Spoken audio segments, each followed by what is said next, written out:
నమస్కారం. ఈరోజు మనం తెలుగునాట సంచలనంగా మారిన విషయానికి గురించి మాట్లాడుదాం. గుంటూరు కారం సినిమా రిలీజ్ 2024 సంక్రాంతికి గుంటూరు కారం సినిమా మహేష్ బాబు మరియు త్రివిక్రమ్ శ్రీనివాస్ కాంబినేషన్లో ప్రేక్షకుల ముందుకు వచ్చింది.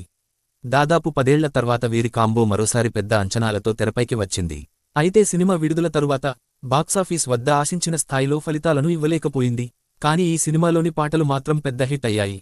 ముఖ్యంగా కుర్చీ మడత పెట్టి పాట. ఈ పాట యూట్యూబ్లో ప్రపంచవ్యాప్తంగా అత్యంత ఎక్కువగా చూసిన పాటల జాబితాలో మొదటి స్థానాన్ని సాధించి సంగీత ప్రపంచంలో కొత్త రికార్డు సృష్టించింది.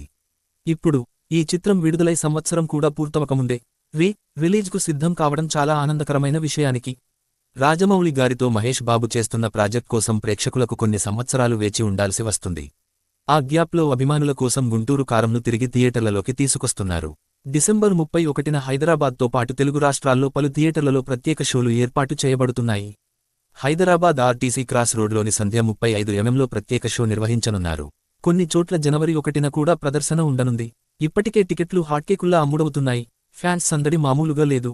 ఈ చిత్రంలో శ్రీలీల, మీనాక్షి చౌదరి హీరోయిన్లుగా నటించగా రమ్యకృష్ణ తల్లి పాత్రలో కనిపించారు. తల్లి కొడుకు సెంటిమెంట్ను ప్రాధాన్యంగా తీసుకుని ఈ సినిమా తెరకెక్కింది. ఈ సినిమాలో మహేష్ బాబు, శ్రీలీల చేసిన కుర్చీ మడత పెట్టి సాంగ్ సినిమా స్థాయిని కొత్త పుంతలు తొక్కించింది. మహేష్ బాబు, త్రివిక్రమ్ కాంబో గతంలో అతడు మరియు ఖలేజా సినిమాలతో టీవీ ప్రసారాల్లో సంచలనం సృష్టించాయి. ఇప్పుడు గుంటూరు కారం రిలీజ్ ద్వారా ఇదే తరహాలో ప్రేక్షకుల మనసులను గెలుచుకుంటుందని ఆశిద్దాం.